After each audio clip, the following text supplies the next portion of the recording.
ओम साक्षात परब्रह्म परमेश्वरो नमः। थोड़ा और बोलो। पंचे विभूषित परवरवंदिता भक्ति कामन भगवती कला धर्मता ओनंद सुंदर मखादर विल्ले विकास के पांच पारमति में अपने तत्व में हमने जाने शांताकारम वज्रचरणम पद्मनाभम सदृशम विश्वाधारम गगन सदृशम मेघवर्णम सुवर्णम लक्ष्मीकांतम कमलनयनम योगविद्यानगम्यम वंदे विष्णुं भवभयहरं सर्वलोकैकनाथं कर्पूरगौरं करुणावतारं संसारसारं भुजगेन्द्रहरं सदा वसन्तं हृदयारविन्दे भवं भवानी चैतन्यवाणी मनोजवं मारुततुल्यवेगं जितेन्द्रियं मध्यमतां वरिष्ठं वातात्मजं वानरयुक्तमुक्तं च वीरांदूतं शरणं प्रपद्ये नीलाम्बुजश्यामलकोमलांगं सीता समारोपितवामभागं पाणौ महासायिकचारुचापं नमामि रामं रघुवंशनाथं।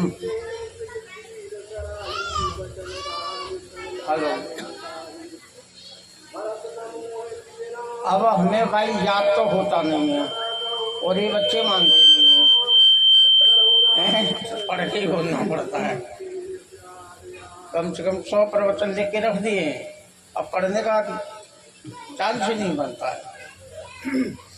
तो आज की कथा है कागभूषण जी गरुड़ जी को अपनी बीती हुई बात सुना रहे।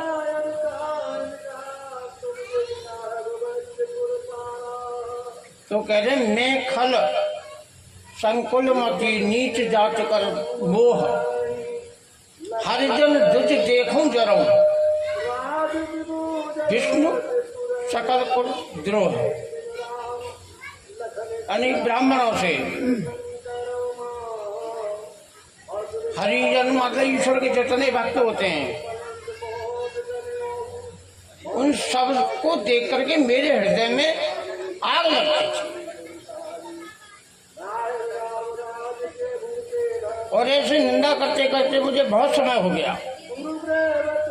तो एक बार गुरु जी ने मुझे अपने घर बुलाया। गुरु जी का मतलब ये था कि घर बुला करके बैठा के थोड़ा अच्छे से समझाएंगे, शायद इसकी बुद्धि सही हो जाए। और घर बुलाने का तात्पर्य था कि आखिरी बार समझाऊंगा। तो वो समझा रहे हैं कि देख भैया, तू शिव जी का भक्त है और शिव जी विष्णु के भक्त हैं, राम के भक्त हैं, और तू उनकी निंदा करता है तो तेरे शिव जी को भी बुरा लगेगा। और शिव की पूजा का फल क्या होता है तू जानता है? शिव सेवा कर फल सुत होई और अवरिल भक्त राम पद होई। तुझे राम की अवरिल अखंड भक्ति प्राप्त होगी। तो अभी तक जो है कागभूषण जी गुरु से ज्यादा द्रोह नहीं रख रहे थे,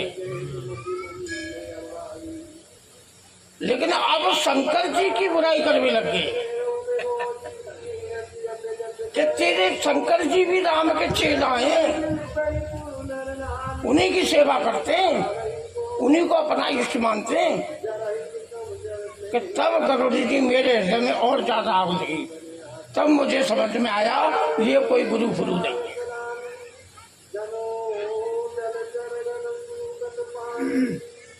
तो इस तरह से समझाने का तात्पर्य ये निकला, गुरु जी ये समझा रहे थे कि तू बुराई तो करता है लेकिन अभी ईश्वर के स्वभाव को नहीं जानता है। अगर वो तेरी समझ में आ जाए तो तू किसी की भी निंदा नहीं करेगा। हर वस्तु का एक स्वभाव होता है। जैसे हमने मिर्ची खाई, उसका स्वभाव चटपटा है। बिजली का तार पकड़ लिया, करंट माना, उसका स्वभाव है। तो हर चीज का एक स्वभाव होता है। दृष्टांत के तौर पर राम सुग्रीव को भेजते हैं, जा तू बाली को ललकार और मैं बाली को मारूंगा। तो सुग्रीव जाके ललकारता है, बाली तैयार हो जाता है लड़ने के लिए, बाहर जाता है। तो तारा जो है अपने पति का हाथ पकड़ के रोकती है कि कहाँ जा रही हो, ये सुग्रीव का बल नहीं है जो तुमसे डर के मारे भागता फिर रहा था, कहीं भी उसे छुपने को जगह नहीं मिल रही थी, और आज वो दरवाजे पे आके ललकार रहा है। क्या ये सुग्रीव का बल है? इसके पीछे राम लक्ष्मण का हाथ है, उनका बल है। तुम मत जाओ, मारे जाओगे। तो बाली कहता है, कहे बाली सुन भीर प्रिय समदर्शी रघुनाथ, जो कदा तुम्हें मारो तो अपने हो सनाथ। कि तू अभी जानती नहीं है, तू कह रही है कि राम लक्ष्मण बलवान है। अरे बलवान नहीं, वो भगवान है। समदर्शी रघुनाथ। तारा की तो आँख खुल गई कि मैं तो उन्हें अभी बलवान मान रही थी, तुम भगवान मान रहे हो, ईश्वर मान रहे हो, फिर तो लड़ने का सवाल ही नहीं है। कि नहीं बाली, लड़ने अवश्य जाऊंगा। समदर्शी, ये तो मैं भी कहा ना, निर्दोषम ही समम ब्रह्म। ब्रह्म निर्दोष होता है, वो किसी का पक्षपात नहीं लेता है। क्या वो न सुग्रीव का पक्ष लेंगे न मेरा पक्ष लेंगे। तो इस प्रकार से बाली जो है तारा को समझा रहा है कि तेरी बात मान भी लूं मैं, क्या वो सुग्रीव का पक्ष लेके मुझे मारेंगे, मेरा कल्याण हो जाएगा। तो अपने होशनाथ बाली दो बात कह रहा है, ब्रह्म निर्दोष है, समदर्शी है, ये बात शुद्ध ज्ञान की है, क्योंकि निर्गुण परमात्मा से संबंध है ना। निर्गुण ही निर्दोष होता है, सगुण निर्दोष नहीं होता। अगर सगुण भी निर्दोष हो जाएगा तो वह पूछे वो कौन फिर। दूसरी बात कहता है कि अगर मार देंगे तो मेरा कल्याण हो जाएगा, ये शुद्ध भक्ति पूर्वक बात है। तो दो बात कही उसने, नंबर एक हाँ ज्ञान की, नंबर दो भक्त की। तो अपने हो सनात मेरा कल्याण हो जाएगा। तो अब कोई व्यक्ति पूछता है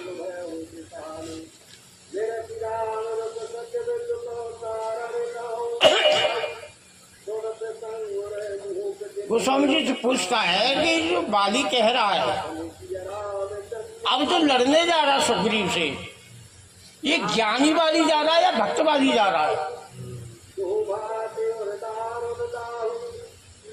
तो गोस्वामी जी बताते हैं कि जो बाली न तो ज्ञानी है और ना भक्त है, पूरा अभिमानी है। बातें भक्ति हाँ, पूरा अभिमानी है। तो अब बात चली है स्वभाव की, कि हर वस्तु का एक स्वभाव होता है। तो वो स्वामी जी वही बता रहे, सुन सुरेश उपदेश हमारा, राम है केवल सेवक प्यारा।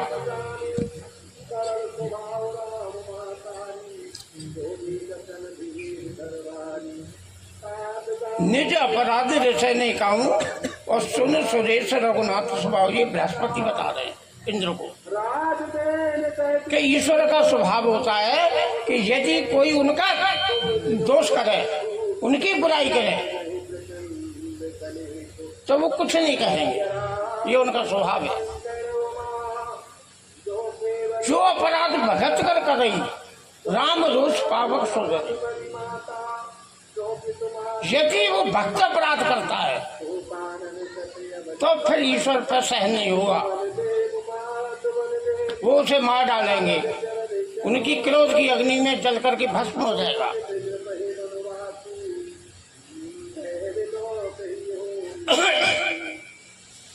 हरि इसके बहुत से उदाहरण दिए जा सकते हैं। जैसे होलिका थी,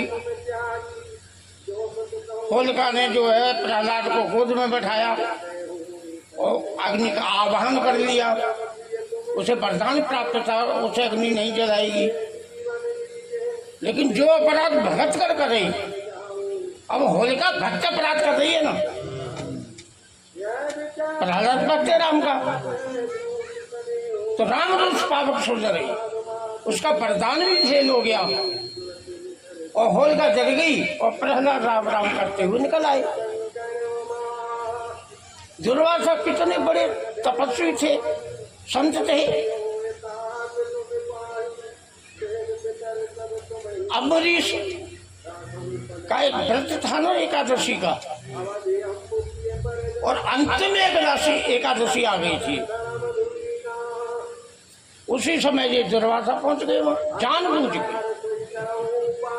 तो जब घर में पहुंच गए तो निमंत्रण दिया अम्बरीश ने, कहा हम यमुना स्नान करके आता,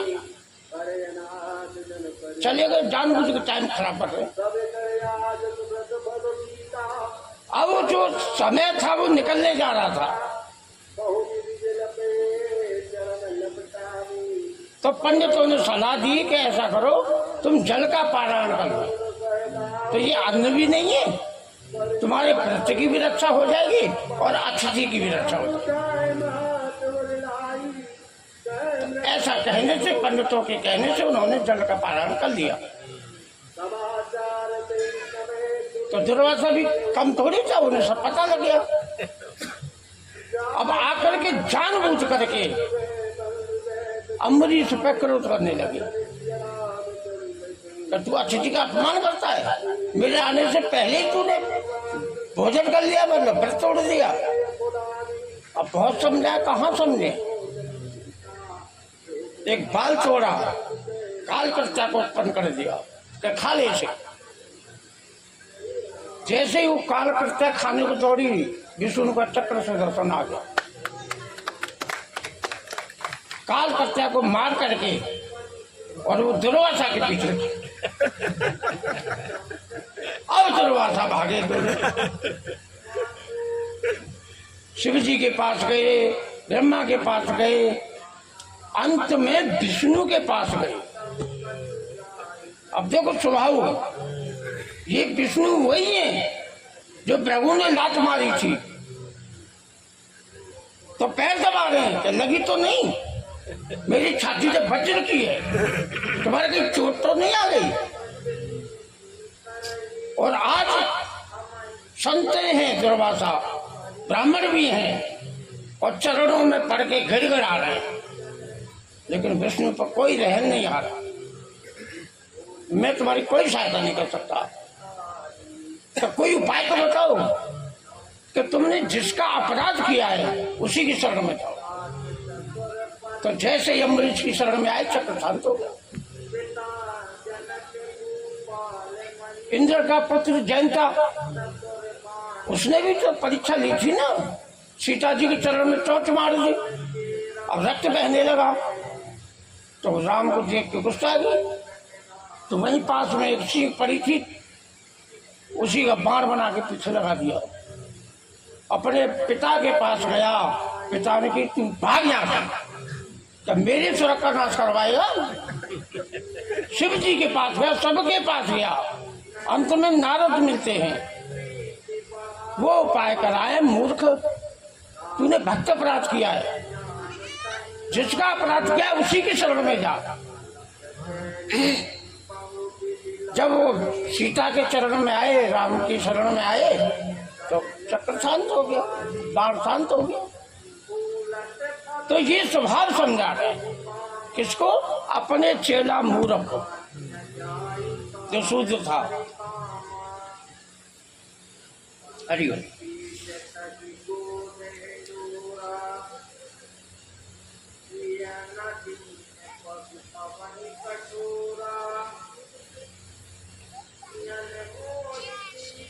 से बहुत प्रकार से समझा रहे हैं कि गुरु की जो निंदा करता है वो मेढक बनता है, 1000 जन्म तक उसे मेढक बनना पड़ता है।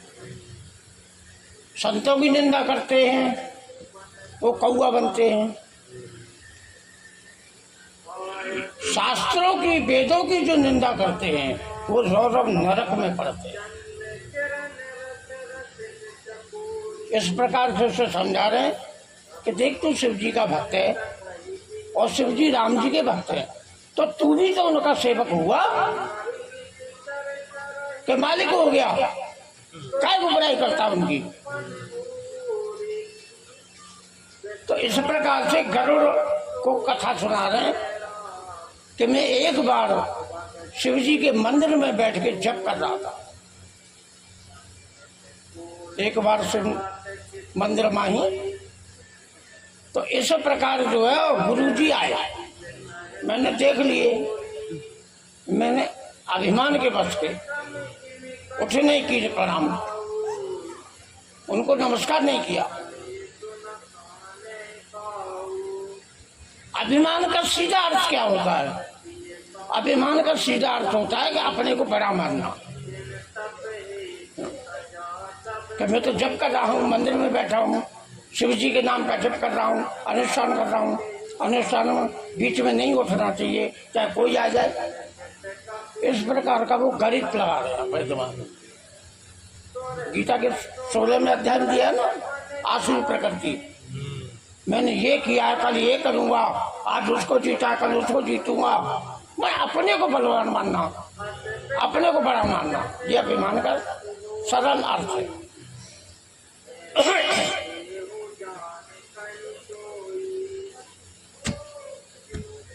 निंदक अधिकांश अपना ही बुरा चाहता है। कबीर ने कहा है ना, निंदक ने रे राखी आंगन कुटी छवाए, बिन पानी बिन सावना उज्जवल करत स्वभाव।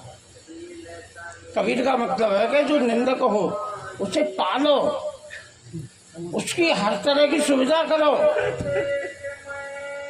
क्योंकि वो तुम्हारे पापों को अपने सिर पर ले रहा है। ऐसा कौन सा व्यक्ति होगा? हाँ, तेरे को निर्मल बना रहा है। अब देखो, तुम लोग अभी मेरे शरीर के बारे में नहीं जानते हो तो ना, हमारे यहाँ के लोग जानते हैं। मेरी हालत इतनी खस्ता हो गई थी, मतलब लास्ट टाइम, किस समय क्या हो जाए पता नहीं। दिल्ली के डॉक्टर ने भी कह दिया था तुम महात्माओं के जंगलों में चले जाओ तो बच सकते हो, यहाँ नहीं बचोगे। तो वो दूरते दूरते में यहाँ आ गया। तो चलो, प्रकृति ने भी साथ दिया, जल ने भी साथ दिया, लेकिन अधिकांश जो गांव में निंदा हो रही है उसने मेरे को ठीक किया है। जब पाप चले गए तो दुख का को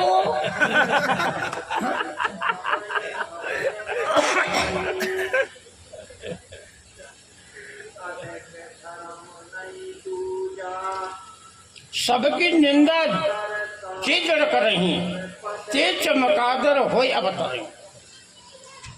अब जब चमकादर का बता रहे हैं, अवतरई जन्म नहीं बता रहे। भाई कोई संत की निंदा करता है तो कौआ बने हो, ठीक है ना। निंदा कर रहा है, मेढक बन गया, गुरु की निंदा कर रहा है।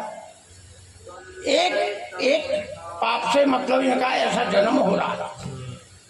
सबकी निंदा जो करे, जो व्यक्ति सबकी निंदा करता है वो चमकादर बनता है। इसलिए गोस्वामी जी जन्म ना दे दे, अवतार अवतार बता रहे। हाँ, तो किसी को छोड़ता ही नहीं है, कोई हो।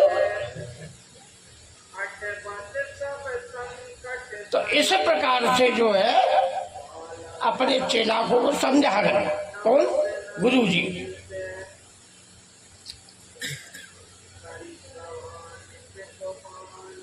तो गरुड़ को बता रहे हो कि जब से उन्होंने मेरे शिव जी की निंदा की है तब से गुरु मेरे बैरी हो गए।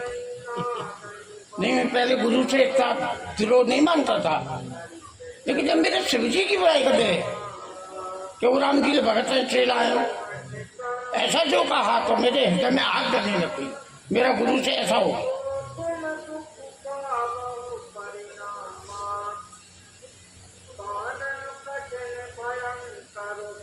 यह एक दृष्टांत है, जैसे सर्प को तुम दूध पिलाओ, दूध अमृत होता है, लेकिन वो पीते ही जहर बन जाता है। जैसे उसके गले में जाएगा जहर बन जाएगा। तो प्रथम दोहा में कहा नीच जात कर मोह, ऐसे ही वो कहना ना अधम जात में विद्या पाई। अब विद्या क्या करती है? अंधकार को मिटा करके ज्ञान प्रकाशित करती है। कि मैं नीच जाति में उत्पन्न हुआ था, वो विद्या भी मेरे गले में जाते ही, कान में सरवड़ होते ही अविद्या का काम करती। मैं उसमें बुराई निकालता था।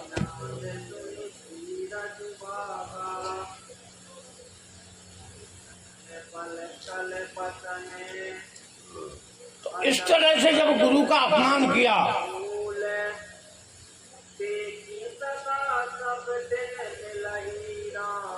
गुरु आए अभिमान बस उठने की न प्रणाम। शंकर जी को बहुत बुरा लगा। अब शंकर जी का तात्पर्य ये था कि भाई तू संतों की निंदा करता था, ब्राह्मणों की निंदा करता था, वो बात अलग हो गई, लेकिन तू मेरे मंदिर में बैठा है, मैं यहाँ उपस्थित हूँ, हाँ, और मेरे सामने तू गुरु का अपमान कर रहा है। इसका संदेश क्या होगा? इसका संदेश ये जाएगा कि और नास्तिकता फैलेगी कि लो भैया शिव जी के सामने वो निंदा कर रहा था और कच्छू न भाव, तो इसे गलत संदेश जाएगा। तेरे गुरु ने तुझे दंड नहीं दिया, ब्राह्मणों ने दंड नहीं दिया, और किसी ने दंड नहीं दिया, लेकिन आज मैं तुझे दंड दूंगा। दंड शास्त्र का एक आखिरी उपाय है। दंड से ही समाज सुरक्षित रहता है। अब देखो योगी ने कितना अंतर कर दिया यूपी में, केवल दंड। हाँ, तो दंड एक व्यवस्था है, मतलब समाज को सुधारने के लिए।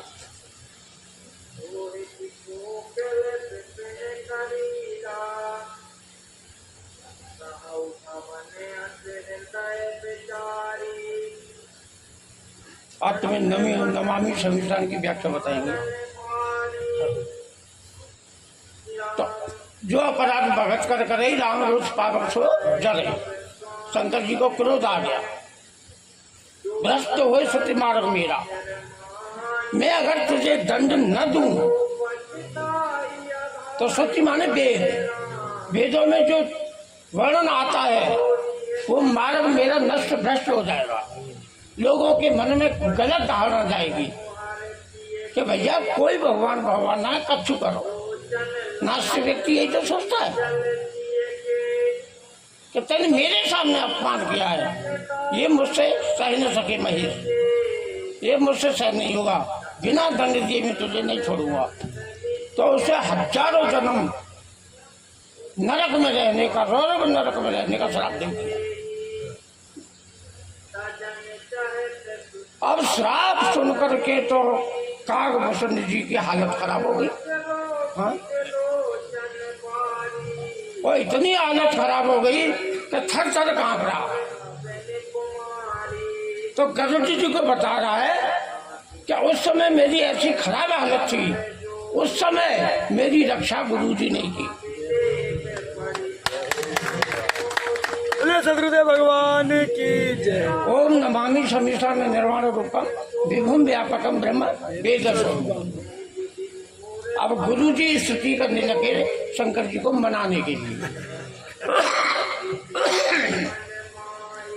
हे परमात्मा, 11 रुद्रों सहित ईशान कोण में निवास करने वाले परमात्मा, मैं तुम्हें नमस्कार करता हूँ।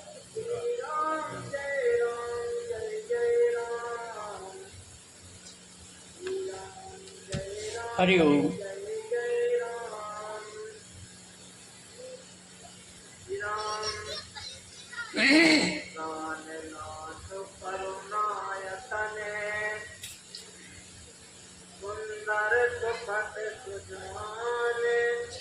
तो गुरुजी शिव जी से सीधे सीधे वार्तालाप कर रहे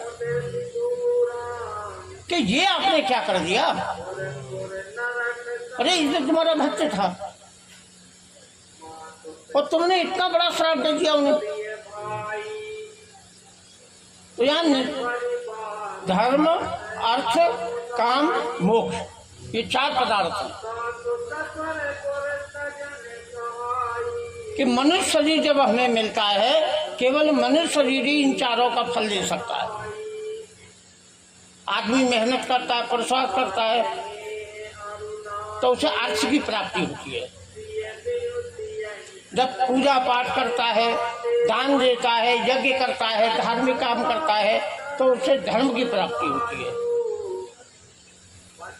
जब उसे भोग की इच्छा होती है तो वैदिक पद्धति के हिसाब से विवाह करता है, बाल बच्चे पैदा होते हैं, पालन पोषण करता है। और मोक्ष तो गुरु जी ये समझा रहे हैं कि देख, जो ईशान कोण में निवास करने वाला परमात्मा है, उसकी जो व्यक्ति उपासना करता है उसे हर चीज अच्छी मिलेगी। हाँ, पत्नी अच्छी मिलेगी, बच्चे अच्छे मिलेंगे, आज्ञाकारी मिलेंगे, व्यवहार अच्छा चलेगा, धर्म अच्छा करेगा और अंत में निर्वाण पद की प्राप्ति उसे होती है, जो शिव जी के ईशान कोण में पूजा पाठ करता है। तो अब उनका अर्थ ये गुरु जी का कि तुमने जो गिनाई है कि तू संत की निंदा करता है, गुरु की निंदा करता है, विष्णु की निंदा करता है, और हमने तो ऐसा सुना शास्त्रों में, एक ऐसा दे सब सदे, सब साधु सब जाए। प्रभु ये बताओ कि पीपल के पेड़ में पानी सींचना चाहिए कि जड़ में सींचना चाहिए, कि डालों में सींचना चाहिए? और इस जड़ में पानी देने से सारे वृक्ष को पानी प्राप्त हो गया। तो उसकी दृष्टि में तो तुम ही सब कुछ हो। गुरु ब्रह्मा गुरु विष्णु गुरु देवो महेश्वर गुरु साक्षात परम ब्रह्म तस्मै श्री गुरुवे नमः। उसकी दृष्टि में तो वो तो ये मान के पूजा कर रहा है कि तुम ही ब्रह्मा हो, तुम ही विष्णु हो, तुम ही शिव हो, तुम ही सब देवों के देव हो। तो वो तो सबकी पूजा कर रहा है, तुमने देख रहा है सब बातें, मतलब जो है कि तुम ही ब्रह्मा, तुम ही विष्णु हो। ये तुमने क्या किया? ये तो तुम्हारा गणित गलत हो गया है। शिव जी से सीधे बात कर।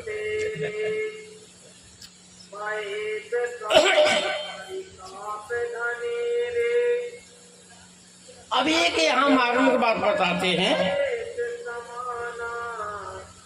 कि देखो, वो तुम्हारे मंदिर में पाठ पूजा कर रहा था, पहले तुम्हारा मंदिर उसने झाड़ू से पोंछा लगाया है, फिर एक घी का दीपक भी जलाया है, अगरबत्ती भी लगाई है सुगंध करने के लिए, और तुम्हारा जप कर रहा है ओम नमः शिवाय। उसका तात्पर्य ये था शिव जी कि मंदिर पवित्र होता है, घी का दीपक पवित्र है, ऊर्जा बन रही है, अगरबत्ती पवित्र है, और शंकर जी तुम स्वयं पवित्र हो। तो इसमें बैठ करके मैं जप कर रहा हूं तो मैं भी पवित्र हो जाऊंगा। लेकिन यहां मैं उल्टा देख रहा हूं, उसके हृदय में अभिमान उपज रहा है। ये कैसे हो रहा है? अरे उसने तुम्हारे मंदिर में दीपक जलाया है, विभुम व्यापकम, व्यापक होता है जो बाहर जो खाली जगह, इसमें जो निराकार परमात्मा है वो व्यापक है, और विभु जो हमारे हृदय में बैठा है, हृदय से अर्जुन तिष्ठति, इसे विभु कहते हैं, ये भी व्यापक है। लेकिन ये सगुण है, वो निर्गुण है, दोनों की स्तुति कर रहे गुरु जी। कभी भी कहते हैं ना, चलो कट मेरो साइया सुनी से जन को, कि सब घट में मेरो साइया, मतलब ईश्वर है, राम है, कोई सेज खाली नहीं है। बलिया हरिवा कटगी जाकर प्रकट हो। अब ऐसे भी तो लोग हैं रात दिन दारू पी रहे हैं, शराब पी रहे हैं, गुंडागिरी कर रहे हैं। तो कबीर का मतलब ये कहा तुम ईश्वर सो रहा है तो सही, लेकिन सो रहा है। और जो धर्म कर रहा है, पाठ पूजा कर रहा है, सत्संग सुन रहा है, वहां जाग के बैठा है कि ऐसे घट के लिए मेरा नमस्कार हो। जिसमें जाग के बैठ गया है,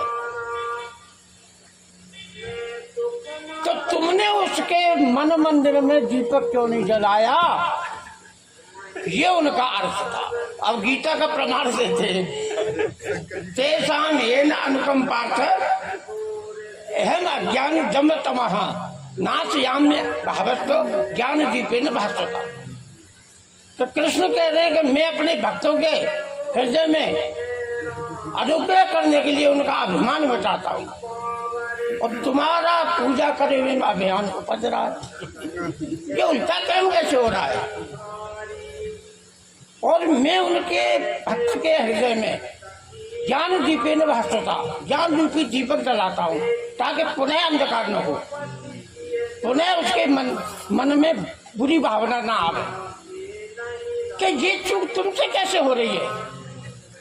अरे तुम उसके मन मंदिर में दीपक जला देते ज्ञान का, वो काय को बेचारा मेरा अपमान करता, काय को संतों की निंदा करता। और गलती तुम्हारी है, शराब उसे दे रहे।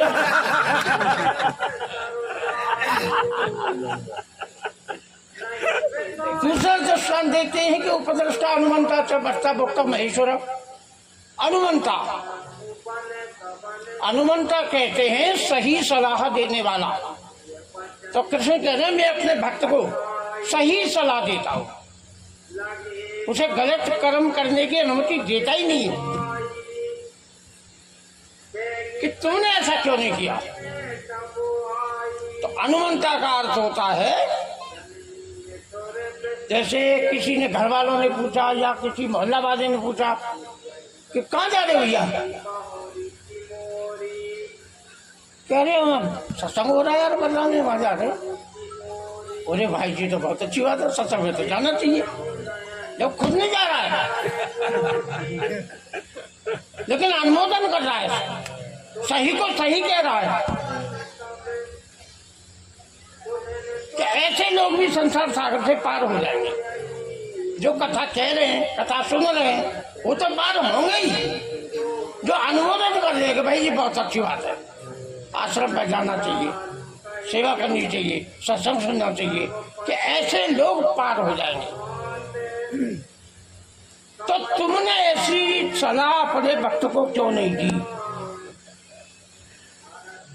गुरु जी को शब्दों में बांध रहे हैं, गुरु जी शिव जी को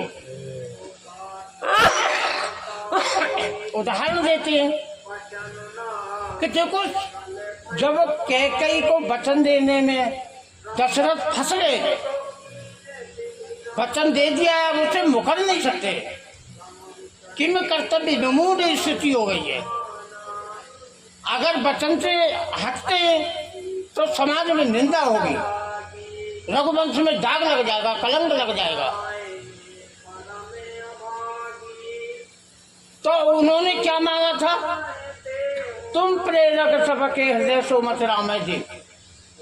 तुमसे प्रार्थना की थी दशरथ ने, कहाँ करी तो थी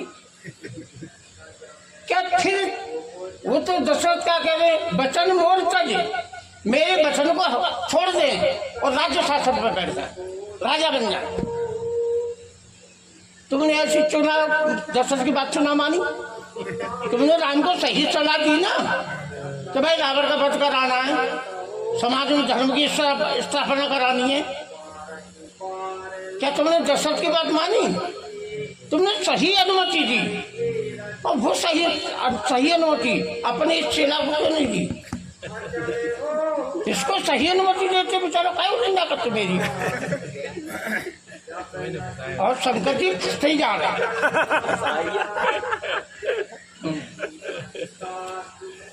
तो सूरदास भगत हुए थे, तो वो शंकर जी कृष्ण से प्रार्थना कर रहे हैं, अब मैं नाचो बहुत गोपाल, काम क्रोध को पहले छोड़ लेना, निंदा शब्द रसाला। तो कृष्ण कैसे अब मैं नाचते नाचते बहुत थक गया, तो फिर मैं क्या करूं, मुझसे क्या क्यों कह रही हो, और किससे कहूं, नचाने वाले तो तुम ही हो ना, सदा नचा बचरा मुझको साई।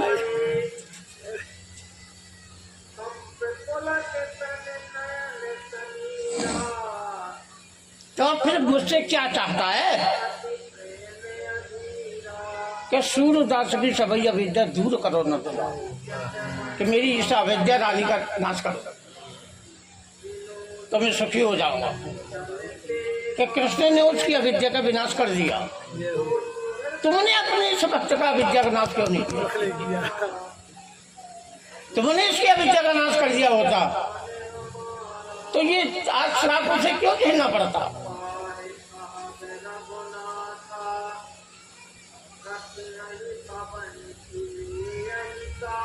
अलग की व्याख्या थोड़ी कथी सी है, निर्जम निर्गुणम निर्विकल्पम निर्यम चिदाकाशम आकाश वासम बजिए। ये प्रकृति और उसकी निर्गुण की व्याख्या कर रहे हैं ना, तो ये थोड़ी कर रही है, छोड़ी दें तो समझा दें।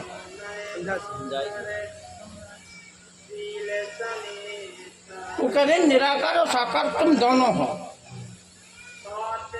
निराकार में ओंकार, निराकार और ओंकार सगुण, तो तुम दोनों हो। तो वो समझा रहे हैं कि निराकार रूप से तो तुम प्रकृति के गुणों से अलग हो। गीता में क्या है ना, वो जो है प्रकृति क्रियमाणानि गुणे कर्माणि सर्वस्व अहंकार विमूढ़ात्मा करता हंति मनते, कि प्रकृति के गुण ही गुण में बरत रहे। अब हम उस मूर्खता में सब आ जाते हैं। अहंकार विमूढ़ात्मा, कृष्ण गाली दे रहे एक प्रकार से कि जो मूर्ख है वो अपने आप को उसमें फंसा लेता है कि ये मैंने किया, जबकि आत्मा दृष्टा है, मतलब हम दृष्टा हैं, लेकिन हम दृष्टा में स्थित नहीं रह पाते। और कर्म कौन कर रहा है? प्रकृति। कोई पूछता है कि थोड़ा अच्छे से समझाओ ना, कब दृष्टांत के द्वारा। तो जैसे आकाश है, अब उसके 3 भाग हैं, कौन सा? सत्वगुण, रजोगुण और तमोगुण।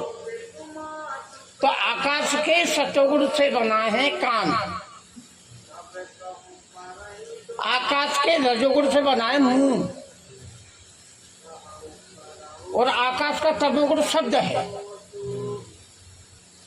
अब मुंह बोल रहा है, शब्द निकल रहा है, शब्द विषय हो रहा है, और कान श्रवण कर रहा है। प्रकृति के लिए मारानी, प्रकृति ही अपने गुणों में बरत रही है। गुणा गुणेषु वर्तन्ते इति मत्वा न सज्जते। लेकिन अब कैसा लगा प्रवचन हमारा? कि मूर्ख अपने को उसमें जोड़ देता है।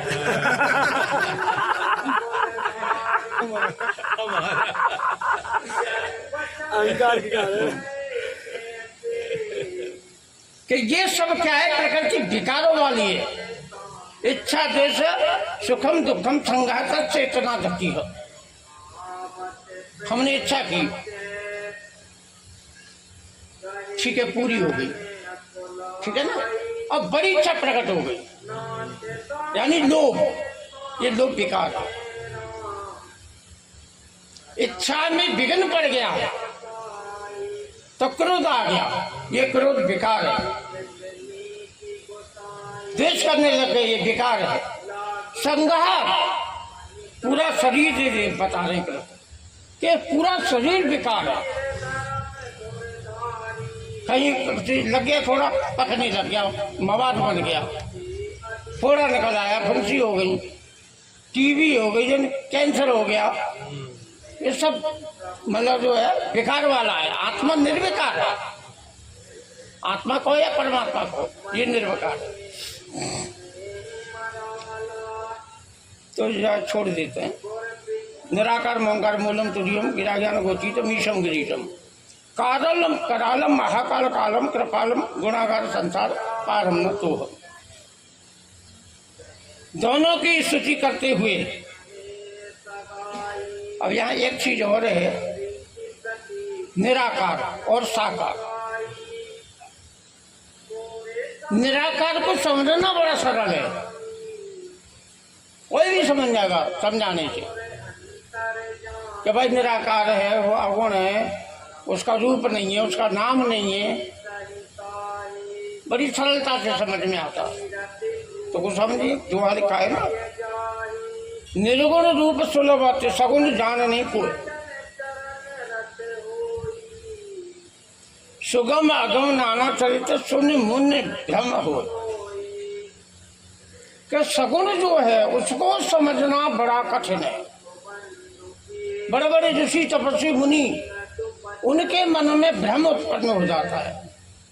मुनियों को छोड़ो, ब्रह्मा जब पृथ्वी पे आया कि मैंने सुना है कृष्ण का नाम, देखे तो सही, और कृष्ण ग्वालों के हाथों से रोटी छीन के खा रहे, झूठी कूटी। मुन ब्रह्म हो, ब्रह्मा की बुद्धि भ्रमित होगी, ये तो परमात्मा हो ही नहीं सकता। तो ग्वाल वालों को झूठी रोटी खा रहा है। फिर बुद्धि ने काम किया कि अच्छा परीक्षा तो लेके देखे, सबने बछड़ा ग्वाल सबन को लेके पकड़ के और एक गुफा में जाके बंद कर दिया। 1 साल बाद लौट के आए, कहला देखे तो सही अब कृष्ण क्या कर रहा है। वही ग्वाल वाल वही बछड़ा जो की क्यों। अब तो चक्कर में पड़ गए, यानी कि नतमस्तक हो गए, प्रणाम किया कि मुझे क्षमा करो, मेरी बुद्धि में भ्रम उत्पन्न हो गया। तो सगुण में बहुत प्रकार से भ्रम उत्पन्न हो जाता है। नर्मदा गए थे हम सब, तो एक औरत का एक बच्चा बह गया, खत्म।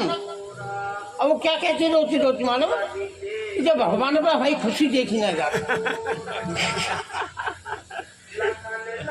उन्हें उससे समझना बड़ा कठिन है। जैसे यशोदा मैया पालने में सुला करके और ईश्वर का भोग लगा रही थी मंदिर में, तो कुछ कमी रह गई होगी, तो भोग लगा रही। तो फिर गई वो में जहाँ घर था, तो वो लड़का सो रहा था और पुनः मंदिर में आई, तो राम भोग लगा रहे। हाँ। अब तो यशोदा के दिमाग चकरा गया कि बच्चा इतना छोटा है, पानी से उतर नहीं सकता है। बल्ब कैसे बंद हो गया? एक और बटन, हाँ बटन तो दबाई दो, मंदिर की पूजा की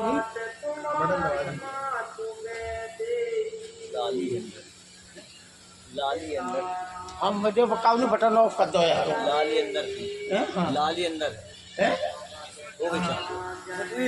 हाँ। कि बच्चा पानी से उतर नहीं सकता है, ये दो कैसे हो गए? मत ब्रह्म मोर के आन विशेष, ये बालक दो हो गए या मेरी बुद्धि का भ्रम है? बार बार चक्कर काटे, मंदिर में आए तो भोग लगा रहा है, घर में जा तो पालने में सो रहा है। तो सगुण जानो नहीं कोई, सगुण को जानना बड़ा कठिन है। हाँ।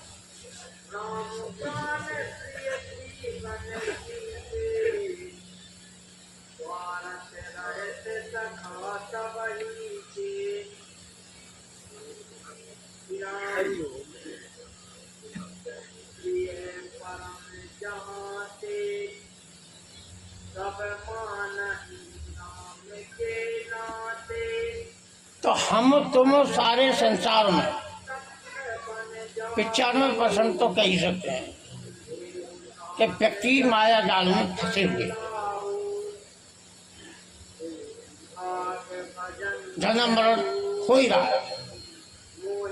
तो यहाँ को समझी बात बताना चाहते हैं कि भाई जो कर्म हम नहीं कर रहे हैं वो भी अपने सर पर ले लेते हैं। यही हमारी मूर्खता पहली। और अब संग दोष हो जाए और कुछ हो जाए, ऊट पटांग कर्म कर रहे हैं, ज्ञान नहीं हो रहा है, तो उस तरह से भी बंधन बना ही रहता है। व्यक्ति जानबूझ के भी करता है। 50% तो जानबूझ, सब जानते हैं कि ये अधर्म है, फिर भी कर रहे हैं। कि एक होता है ज्ञानी पुरुष, आप्त काम, वो संसार बंधन में नहीं रहता है। क्या समझाओ, कैसे समझ में आवे बात कि भैया तुम कहीं जा रहे हो बद्रीनाथ या और कहीं तीर्थ यात्रा में, तो कहीं बीच में रात्रि में रुकते हैं धर्मशाला में। जब धर्मशाला में रुकते हैं और जब सुबह हो जाती है तो तुम उठ के चल देते हो। बेशक तुम्हारा रात्रि में अन्य लोगों से वार्तालाप हुआ, लेकिन सुबह उठ के तुम अपने रास्ते पे चल पड़े। ट्रेन में आ रहे हैं, 10-5 घंटे का सफर है, तो खूब बातचीत होती है, आपस में खाना पीना भी खिलाते हैं, चाय पानी भी करते हैं, लेकिन जब अपना स्टेशन आ जाता तो उठ के चल देते हैं। कि ऐसे ही ज्ञानी पुरुष संसार में रहते हुए भी, पति पत्नी बाल बच्चों में रहते हुए भी वो निष्काम भाव से रहते हैं। लेकिन अज्ञानी जीव जानबूझ के बंधन करता है अपना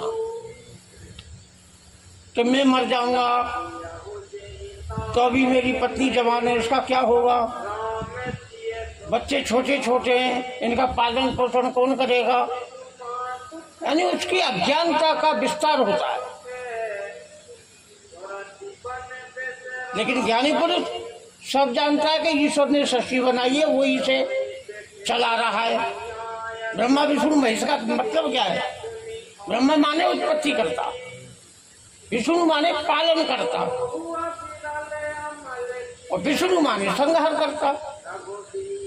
तो सृष्टि तो वहां से चल रही है और हम चिंता करते हैं, जबकि रोजाना घटना देख रहे हैं और सब परिवार चल रहा है। बाकी किसी के मरने से सृष्टि थोड़ी रुक जाएगी। लेकिन ज्ञानी पुरुष ये सब बवाल नहीं सोचता है, वो तत्व को देखता है कि ये सब सृष्टि कोई दूसरा कर रहा है, मैं नहीं कर रहा। अपने को कर्ता नहीं मानता, वो निमित्त मान रहता है। तो संसार से छूटने के दो ही मार्ग है, एक निमित्त और दूसरा जो है ज्ञान मार्ग। तो श्री अर्जुन कह रहे ना, मया ये नेता पुरु निमित्त मात्र भव सभ्य शासन। तू निमित्त बन जा। अरे ये योद्धा तो मैंने कितनी बार मारे, और तू आज युद्ध नहीं करेगा तब भी मारे जाएंगे। तू केवल खड़ा हो जा बस। तो ये दो मार्ग हैं, दोनों में सब एक भी नहीं अपनाते।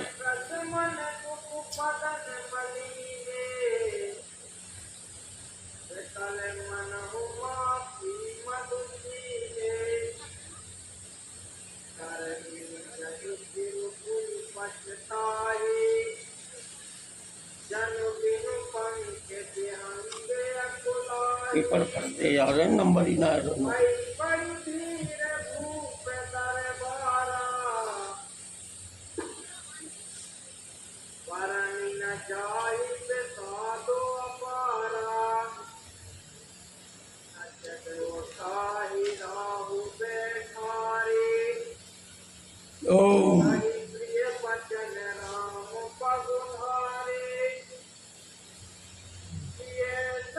छोड़ देते हैं फालतू। तो दो चीज बताएं कि निर्गुण ब्रह्म को जानना बड़ा सरल है और सगुण ब्रह्म को जानना बड़ा कठिन है। अब इसे थोड़ा उल्टा कर दो कि निर्गुण ब्रह्म की साधना बड़ी कठिन है।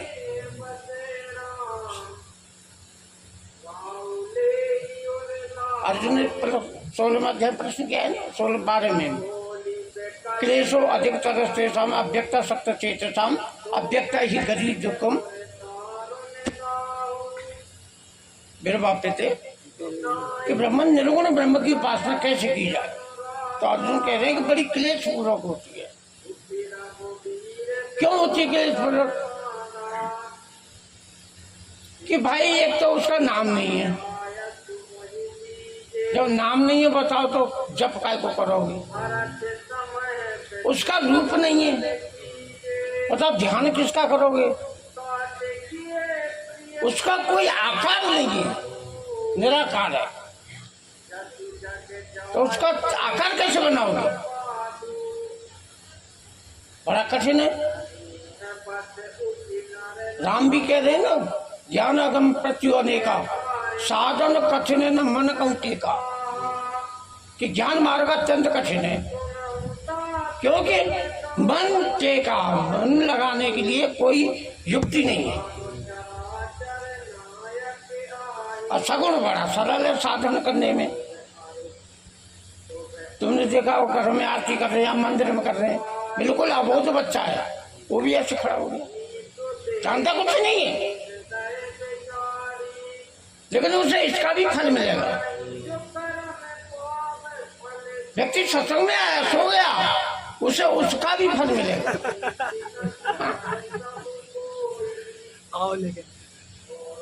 देखो कृष्ण ने एक बात बताई है ना, यज्ञ नाम जप यज्ञ अस्मि। हे अर्जुन, जितनी भी जप यज्ञ हैं उसमें जप यज्ञ में हूँ, यानी विभूति।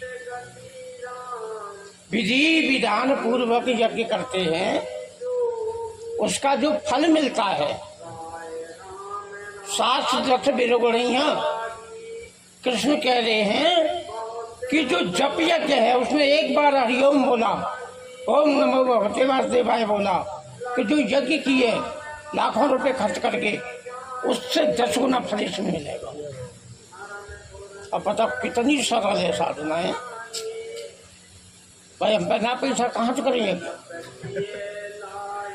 जप यज्ञ हरिओम तो कर सकता है। वो अनुमोदन वाली बताइए। हाँ। जप भी नहीं कर रहा है, अनुमोदन कर रहा है।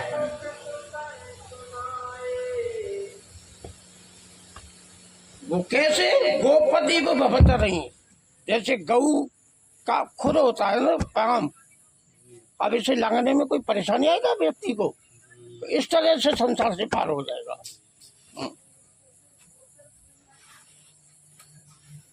चलो खत्म ही कर देते हैं।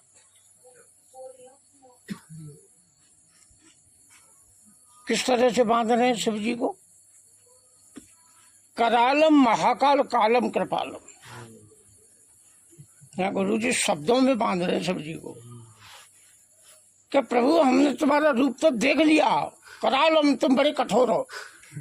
जो रात दिन तुम्हारा जप कर रहा था, तूने रौरव नरक में डाल दिया उसे, श्राप दे दिया। हाँ, चलो ये परिचय तो मैंने तुम्हारा देख लिया, कृपालम। अब कृपालता का भी तो परिचय दो। कृपालता का अर्थ तो होता है कि थोड़े में ही प्रसन्न हो जाना। कृपा, हाँ कृपा।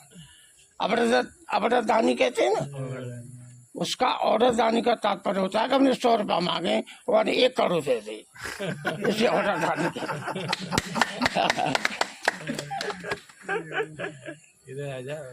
त्रिशूल निर्मूल मनसूलम पाणिम, कि तुमने ये शूल त्रिशूल हाथ में लिया काय के लिए? अपने भक्तों को आनंद देने के लिए। त्रिपुरासुर कैसा राक्षस हुआ था, तुमने उसका वध करके अपने भक्तों को आनंद दिया। तो 3 प्रकार के ताप होते हैं, दैहिक दैविक भौतिक ताप। ये त्रिशूल तुमने इन दुखों को मिटाने के लिए किया है। इसे बेचारे का दुख मिटाने के स्थान में तुमने तो दुखों में ढकेल दिया, रौरव नरक में डाल दिया। ये तुम्हारा कैसा न्याय है? ये तो न्याय तुम्हारा गलत समझ में नहीं आया। हरिओम। चलो एंडी कर देते हैं। उदाहरण देते हैं कि तुम्हारे इष्ट कौन है? राम। और उनकी प्रतिज्ञा क्या है कि आए शरण तजु नहीं ताऊ, कोच विप्र बद लागे काऊ, कि करोड़ों ब्राह्मणों की हत्या की हो, अगर वो तुम्हारे मेरी शरण में आ जाता है तो मैं उसके सब पाप मिटा देता हूँ, उसे पार कर देता हूँ। लेकिन तुमने क्या किया है, वो तुम्हारी शरण में तुम्हारा जप कर रहा है, पहले ही से शरण वो तुमने रोज नरक में डाल दिया, तो तुमने घोर अन्याय कर दिया। क्या बड़ों की भूल नहीं होती है? शंकर जी बोले कहाँ फंस गए आके। हाँ, क्या हमने इनका पक्ष लिया है, वो इन्होंने हमें ही को कटहरे में खड़ा कर दिया है। तो वो कह रहे ब्राह्मण देवता मैं तुम्हारी स्तुति से प्रसन्न हूँ, अब तुम वर मांग लो। तो उन्होंने गुरुजी ने एक तो अपनी भक्ति मांगी है कि तुम्हारे चरणों के हमेशा मैं भक्त बना रहा हूँ, दूसरा मांगा है इसको मुक्त करो, क्या मैं इसे ऐसा मुक्त करूंगा कि तुमसे भी बड़ा परमहंस बनेगा, कबने उस जन्म में मिटे नहीं जाना। भाई जो श्राप दे दिया उसमें तो तुम्हें जाना पड़ेगा, लेकिन किसी भी जन्म में तुम्हारा ज्ञान अवरुद्ध नहीं होगा, दीपक की तरह सूर्य की तरह प्रकाशित होगा, जिससे अंधकार ही नहीं होगा, तो फिर कोई पाप भी नहीं बनेगा और कोई कष्ट नहीं होगा तुम्हें 84 योनि में। तो जब कही के कबने जन्म मिटे नहीं गया ना, गुरु जी बड़े खुश भई कि जब बात पहले ही कर देते जितने बड़ा लफड़ा का ही खड़ो होता। चलो देर आए दुरुस्त आए।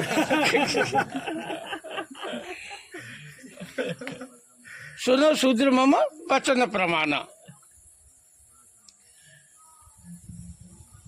तो बस यहाँ एंड नहीं कर देते,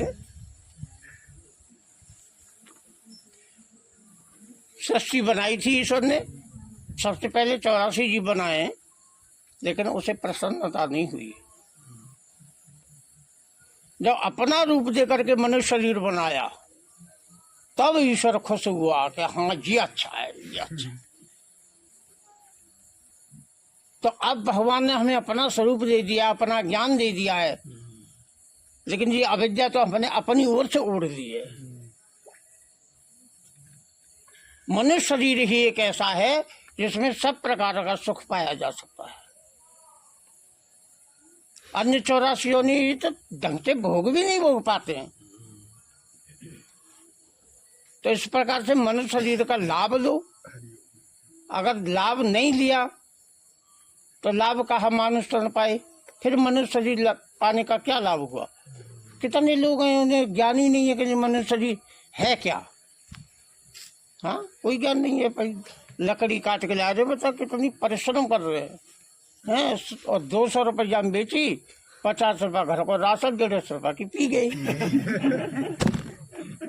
कहाँ गए, कहूँ ना काल आए कछू ना है। तो इस प्रकार से मनुष्य शरीर का लाभ लो, धर्म करो, सत्संग करो, गीता पढ़ो, रामायण पढ़ो, इससे हमारी उन्नति होगी, उच्च लोगों को जाएंगे। गलत कर्म करेंगे निष्ठा की ओर जाएंगे, तो निष्ठा की ओर जाने में फायदा ही क्या है। हम अपनी आंखों से देख रहे हैं ना कि कुत्तों को, पशुओं को कितना कष्ट हो रहा है, बेचारे कुछ कह भी नहीं सकते। पैर सड़ गया, कौन मार दो, टक्कर मार गो कोई, अब हम कीड़े पड़ रहे हैं, किससे सहायता ले। लेकिन मनुष्य शरीर की भी ऐसी स्थिति हो जाती है, कितना इलाज कराते, मकान दुकान सब बेच देते हैं। क्यों? इसकी कीमत है। बड़े भाग्य मानुष तन पावा, ये बड़ी भाग्य से मिला है। सुर दुर्लभ, देवताओं को भी दुर्लभ है। क्यों दुर्लभ है? कि वो अमर हैं, उन्हें नहीं मिल सकता है।